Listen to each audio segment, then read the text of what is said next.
ओम नमः शिवाय।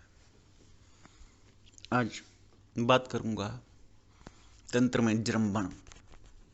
जृंभण क्या होता है?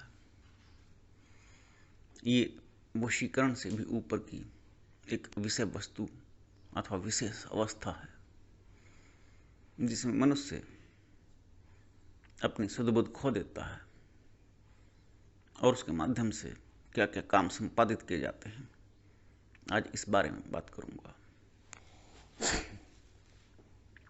जृंभण एक तंत्र क्रिया है और इसकी देवी का नाम जम्बुकी है।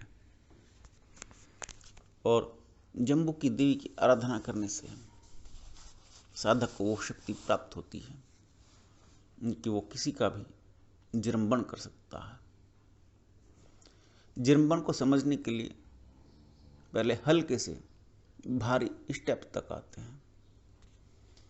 जब आपको कोई अच्छा लगता है अथवा आप किसी को अच्छे लगते हैं तो ये एक मोहन कहलाता है कि दोनों को केवल एक मुस्कुराहट अथवा दोनों को माध्यम से एक दूसरे को एक आकर्षक मुस्कान मिली। अगर कुछ बातचीत होती है तो दोनों एक दूसरे की तरफ आकर्षित होते हैं। इसको आकर्षण कहा जाता है।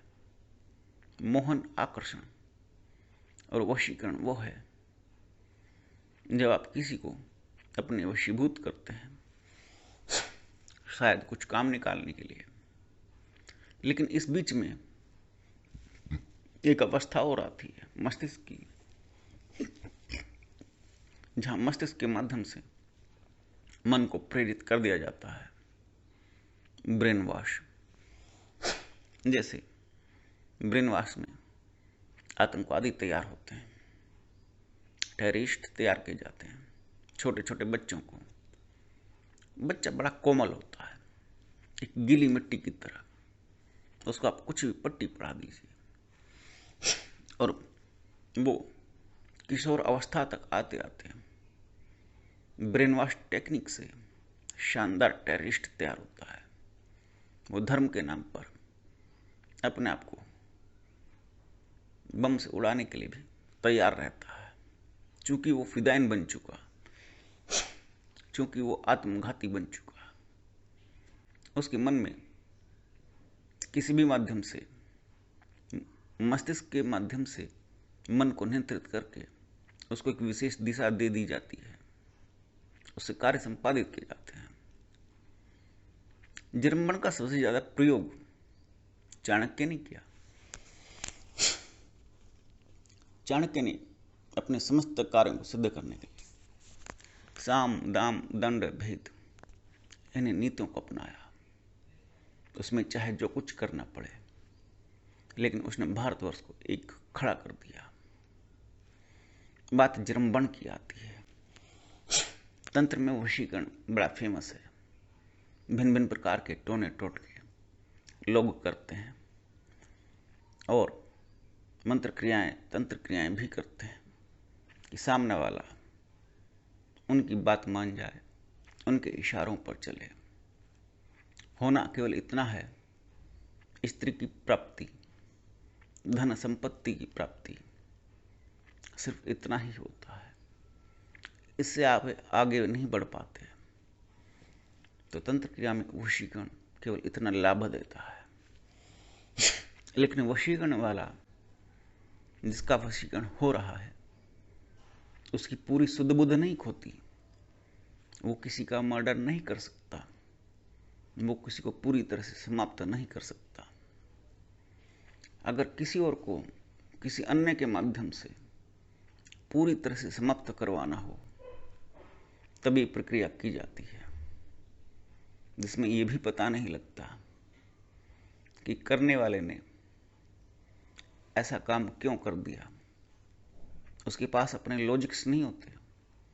वो किसी का मर्डर करने के बाद भी चुप रह सकता है, शांत रह सकता है, लेकिन उसको एक्सप्लेन नहीं कर सकता कि उसने ये काम क्यों कर दिया, क्योंकि वो उसका मंतव्य ही नहीं था, क्योंकि उसका वो गंतव्य भी नहीं था, ना उसकी वो मंजिल थी किसी को मारना, ना उसका वो ध्येय अथवा लक्ष्य था, लेकिन वो किसी और के इशारों पर काम कर रहा था। इसलिए उस काम को करने का चुप हो जाता है। वो एक कठपुतली मात्र था।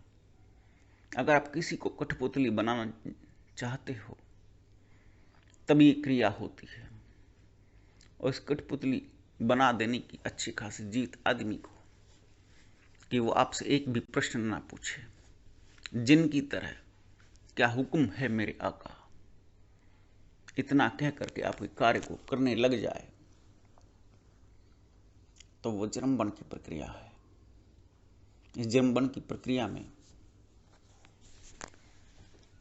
किसी भी मनुष्य की मन की, उसकी मस्तिष्क की समस्त शक्तियों को बांध दिया जाता है। यहां तक कि उसकी जीवित आत्मा, जो जीवात्मा है, उसका भी लोप कर दिया जाता है। उसकी अपनी कोई शुद्ध बुद्ध नहीं, वो अपने अंदर से अच्छे अथवा बुरे को पहचानने की, समझने की क्षमता को भूल जाता है। वो केवल वो काम करता है जो उसका कहा जाता है। बड़े बड़े राजा लोग प्राचीन समय में इस क्रिया को करवाते थे, क्योंकि राज्य को चलाने के लिए भिन्न भिन्न प्रकार के षड्यंत्र भी करने पड़ते हैं। तो उनके अंतर्गत कुछ लोगों को कठपुतली बनाया जाता था, उसके माध्यम से वो कार्य संपादित कर दिए जाते थे। इस तरह को, इस बात को एक स्पाई की तरह समझें। जैसे धुरंधर फिल्म में उन्होंने एक स्पाई तैयार किया, एक जासूस तैयार किया, और वो भी मेंटली जो मरने और मारने के लिए तैयार है।